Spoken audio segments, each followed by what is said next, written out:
সালাম আলাইকুম বন্ধুরা, কেমন আছেন আপনারা সবাই? আমি তানভীর খান আছি আপনাদের সাথে। তো আমি আছি এখন ইউরোপের কান্ট্রি বেলারুসে।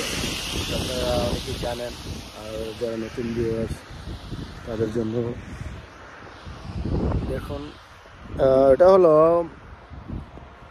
ইউরোপের কান্ট্রি বেলারুস। এটা ইউরোপের ভিতরেই পড়ে, বাট এটা এখনও সেনজেন হয়নি।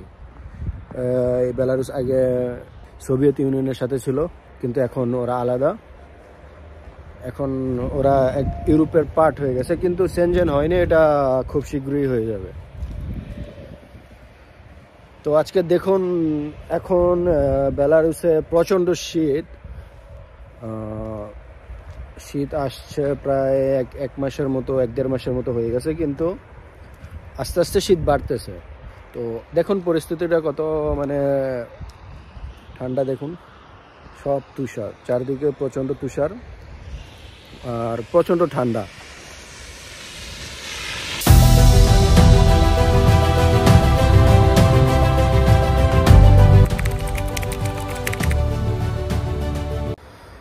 তো এখানে প্রচণ্ড ঠান্ডা পরিস্থিতি। তো দেখতে পাচ্ছেন কতটা মানে ঠান্ডা হতে পারে।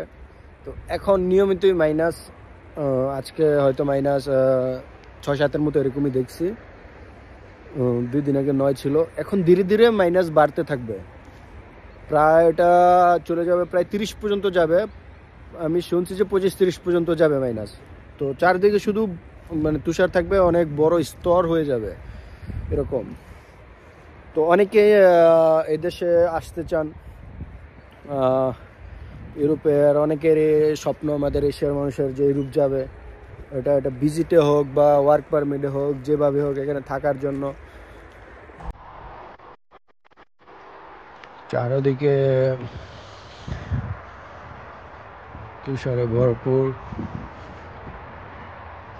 তো অনেকেই এই দেশে আসতে চান, ইউরোপে আসতে চান। তো এটা ইউরোপের একটা অংশ। সেনজেন হয়ে যাবে, হয়তো আগে পরে হয়ে যাবে। ওটা হলো বেলারুস। অনেক সুন্দর একটা দেশ, খুবই সুন্দর। তো আপনারা এদেশে পাহাড় বলেন বা নদী নালা বলেন, এগুলা খুবই কম। নদী তো নাই, আপনি ম্যাপে দেখতে পারেন। নদী নাই, নদী বলতে নাই, নদী সাগর এগুলো নাই। পাহাড়ও খুবই কম। তারপর দেশটা অনেক সুন্দর। এখানে ভাষা চলে রাশিয়ান ভাষা। বেলারুশের ভাষাও রাশিয়ার মতোই, একই ধরতে গেলে 80%, 100% সেম এরকম, 19-20 আর কি। তো রাশিয়ান ভাষাই চলে। রাশিয়ান যদি আপনি জানেন তাহলে বেলারুশ আপনি সুন্দরভাবে চলতে পারবেন, কোনো সমস্যা নেই। বেলারুশ যারা আসতে চান এখানে আসতে পারেন। ভিজিটে আসলে, ভিজিটের জন্য অনেক ভালো একটা কান্ট্রি, ভিজিট করতে পারেন। অনেক সুন্দর। শীতের সময় প্রচণ্ড শীত থাকে, তুষার যারা আমাদের এশিয়াতে তো এগুলা খুবই কম, তুষারপাত খুবই কম হয়। নাই এশিয়াতে তো নাই, হয়তো বা ইন্ডিয়াতে কাশ্মীরেতে হয়তো বা আছে এরকমই, বাট সব জায়গায় নেই। তো এগুলা অনেকে ভিজিট করতে অনেক পছন্দ করেন। তো চাইলে ভিজিট আসতে পারেন। অনেক সুন্দর কান্ট্রি, মানুষ অনেক ভালো, দেখার মতো অনেক জায়গা আছে। শীতের সময় আসলে আপনি সব জায়গায় এরকম তুষারপাত দেখবেন, যেটা দেখতে অনেকটাই ভালো লাগে। বিশেষ করে এই কান্ট্রিগুলা ঠান্ডার কান্ট্রি। ইউরোপের সবগুলো কান্ট্রি মানে ঠান্ডার কান্ট্রি। তো এখানে গরম এতটা বেশি পড়ে না গরমের সময়, বাট শীতের সময় প্রচণ্ড শীত থাকে। তো আমি আসছি গরমের শেষের দিক দিয়ে, বুঝছেন? আমি গরমের শেষের দিক দিয়ে আসছি, এতটা গরম পাইনি, ঠান্ডাই ছিল।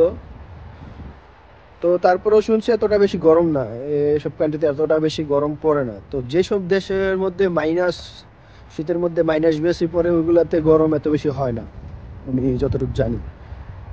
কারণ আমাদের দেশে তো প্রচণ্ড গরম, আমাদের দেশে মাইনাস পড়েই না। আরব কান্ট্রিতেও মাইনাস পড়ে না, আমি দেখি নাই। তো এগুলা কান্ট্রিতে একটু শীতটাই বেশি পড়ে, কারণ এগুলা শীতের কান্ট্রি, তো গরম এত বেশি না, গরমের সময় এত বেশি গরম পড়ে না।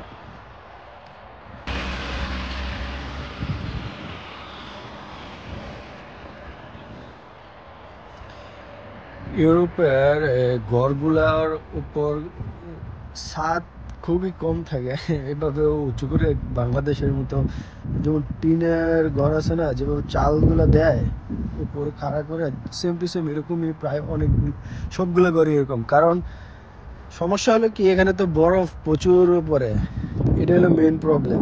কারণ যদি ওইভাবে সমান করে দেয় তাহলে বরফ জমা প্রচন্ড চাপে হয়তো বা ভাঙা যেতে পারে, তো সেজন্য ওরা এভাবে সিস্টেম করে দেয় চালের মতো। কিন্তু এগুলা ইটেরই, টিন নয়।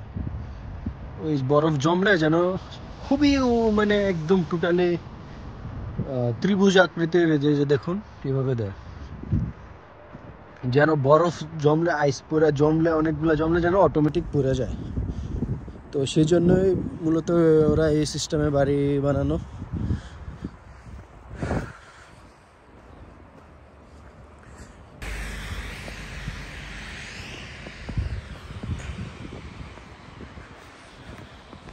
যারা এই দেশে ভিজিটে আসতে চান, দেশের ভিজিট পাওয়া এতটা সহজ নয়, কারণ ইউরোপের দেশ তো, ভিজিট পাওয়াটা এত সহজ নয়। আপনি হয়তো রাশিয়ার ভিজিট পাবেন, রাশিয়ার ভিজিট পাইতেও অনেকটা প্রবলেম হয়। আর এখানে আপনি যদি আসতে হয়, আপনার ইনভিটেশন লাগবে। বেলারুশ আসতে হলে ইনভিটেশন ছাড়া আপনি আসতে পারেন, ভিজিটে আসেন বা ওয়ার্ক পারমিট যেটাও, ইনভিটেশন লাগবে আপনার। তো এত সহজে পাওয়া যায় না। আর যারা একদম ডাইরেক্ট ইউরোপে যাওয়ার জন্য চাচ্ছেন, তো পারলে বেলারুশ ভিজিট করেন। বেলারুশ ভিজিট করলে, যেভাবে যদি বেলারুশ ভিজিট করতে পারেন, তো হয়তো আপনি ইউরোপ, আপনার জন্য 90%, 95% আপনার ওপেন হয়ে যাবে, যাওয়ার চান্স হয়ে যাবে। তো দেশে ভিজিট আসতে চাইলে আসেন, অনেক সুন্দর দেশ, ঘোরার মতো দেশ, দেখার মতো। কিন্তু ঠান্ডার সময় তো বিশেষ করে ভিজিটাররা বেশিরভাগই ভিজিট করে, ট্যুর করে ঠান্ডার মধ্যে। তো ঠান্ডার মধ্যে ভিজিট করলে, যদি বেলারুশ আসেন, তাহলে পর্যাপ্ত পরিমাণে শীতের কাপড় নিয়ে আসবেন যতটুকু দরকার। আর যেগুলো মাইনাসের জ্যাকেট, ওইগুলো নেবেন, কারণ এখানে তো প্রচণ্ড শীত, তো দেখতেই পাচ্ছেন পরিস্থিতি। পাতলা নর্মাল আনলে কিন্তু টিকতে পারবেন না, খুবই ভয়ঙ্কর ঠান্ডা, একদম মনে করেন ইমতিহাই ঠান্ডা, প্রচণ্ড, যেটাকে পরীক্ষামূলক ঠান্ডা, যে ঠান্ডা আপনি বাঁচতে পারবেন কিনা। তো এখন আমি বের হয়েছি, আজকে ছুটির দিন, কাজের আজকে আমার ডিউটি অফ, রবিবার। এখানে রবিবারে ওদের অফ থাকে, সাপ্তাহিক ছুটি।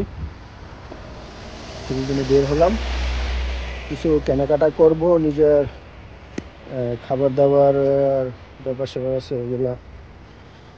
তো প্রতি সপ্তাহে বের হয়ে বাজার সদাই করার জন্য বের হই। এখন একটা শপিং মলে যাব, যে কিছু কেনাকাটা করব নিজের জন্য। তো ওই শপিং মলে যাব, এখানকার পরিস্থিতি আপনাদের কিছু দেখাবো। এখন বাস স্টপে আছি, বাস স্টপে অপেক্ষা করতেছি বাসের জন্য, দেখি বাস কখন আসে।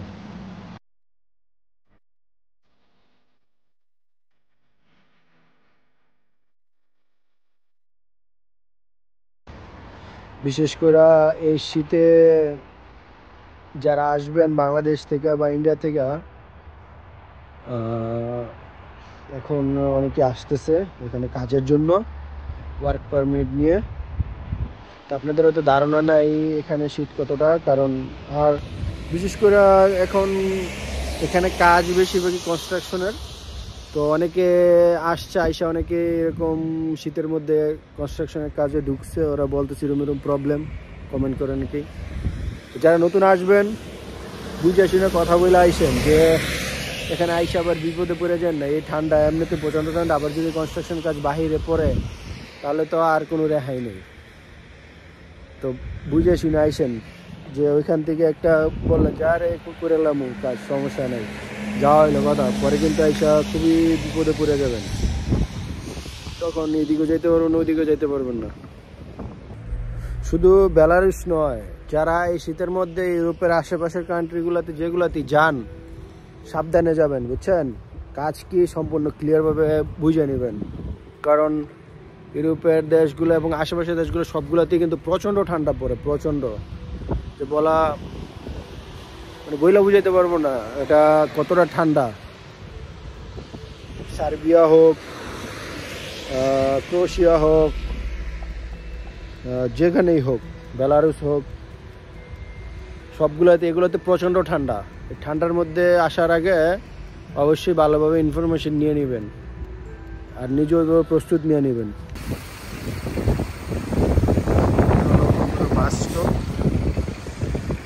আমি ভিউয়ার্স এখন আমি সিটির ভিতরে আছি। আমি বাসের জন্য দাঁড়াইছিলাম, তো বাস পাইনি, প্রায় 10 মিনিটের মতো দাঁড়াইছিলাম। তারপরে হঠাৎ দিকে একটা প্রাইভেট কার আসছে, একটা মেয়ে, বেলারুশিয়ান মেয়ে, ড্রাইভিং করতেছে নিজস্ব কারে আর কি। তো আমাকে জিজ্ঞাসা করছে তুই কি মেট্রো স্টেশনে যাবি নাকি, মানে আমি ওই মেট্রো স্টেশনে এখানেই নামবো, এখানে একটা শপিং মল, এই যে পোস্টার লেখা, এটার থেকে কিছু কেনাকাটা করবো। তো আমি বলছি হ্যাঁ। তো বলছে তাহলে তুই আমার সাথে যেতে পারোস মেট্রো স্টেশনে, আমি এদিক দিয়ে যাবো, তো তুই চাইলে যাইতে পারোস। তো অনেক ভালো মানুষ, এখানকার মন মানসিকতা অনেক ভালো। তো আমাকে লিফট দিল আর কি। তো আমি গাড়িতে বসলাম, আমাকে নিয়ে এখানে নামাই দিয়ে চলে গেল। তো আমি ভিডিও করতাম হলো ওনার সাথে, কিন্তু কিছু মাইন্ড করলে সেই জন্য আর ভিডিও করিনি, কারণ ওরা জানে যে আমরা দেখে আজনবী মনে হয়েছে, যে না ওরা এখানে তো প্রচণ্ড শীত, তো ওদের দেশে এত শীত নেই, হয়তো বা দেখা মনে হলো যে শীতের মধ্যে দাঁড়ায় রয়েছে, তো সেই জন্য লিফট দিই। আমি কিছু বলিনি, আমি দাঁড়াইছিলাম, তো আমাকে ডাক দিল, আমি গাড়িতে বসলাম, তো আসলাম এখানে, এখন নামলাম। তারপরে আমি ধন্যবাদ দিলাম অনেক, আমি বলছি যে আপনি অনেক ভালো, আমাকে লিফট দিয়েছেন, সেই জন্য ধন্যবাদ। তো অনেক ভালো মানুষ, হাসলো। তো ভিডিও করিনি। এই যে বন্ধুরা, এই শপিং মলে এটাতে ঢুকবো এখন। সামনে ক্রিসমাস আসতেছে, তো আর কিছুদিন পরেই তো ক্রিসমাস, সেই জন্য ক্রিসমাসের সাজাইতেছে সব কিছু। দেখুন এগুলা এখানে বিক্রি করার জন্য রাখা হয়েছে, এগুলো নিবে, বাসার ভিতরে নিয়ে তারপরে সাজাইবে বিভিন্ন লাইটিং দিয়ে। এই যে ক্রিসমাসের বিভিন্ন সামগ্রী, কয়েকদিন পরে হ্যাপি নিউ ইয়ার, চারদিকে ক্রিসমাসের সাথে সব।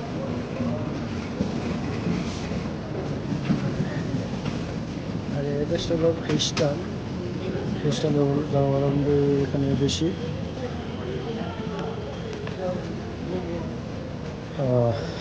তো ওদের বড়দিন 31st নাইট, ওরা প্রায় এক সপ্তাহ আগে এটার উদযাপন শুরু করে। দেখুন কত কিছু।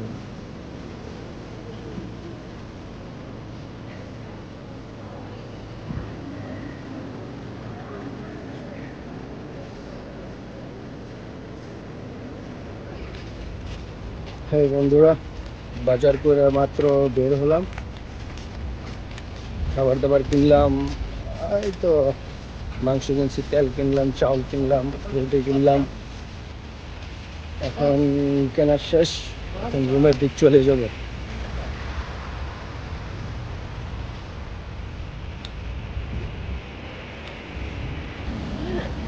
এখন রুমে যাওয়ার জন্য বাসে উঠবো, বাস স্টপে যাচ্ছি।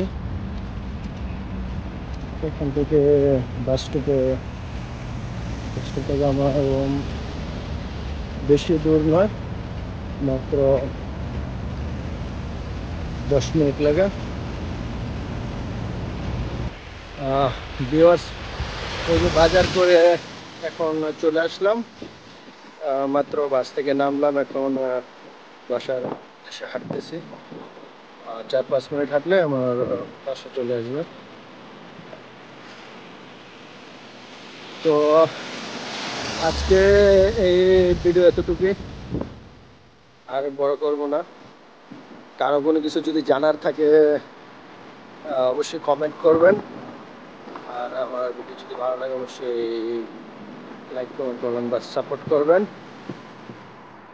তো আজকে এতটুকু বন্ধুরা, ভালো থাকবেন, দেখা হবে আবার নতুন কোনো ভিডিওতে। আল্লাহ হাফেজ।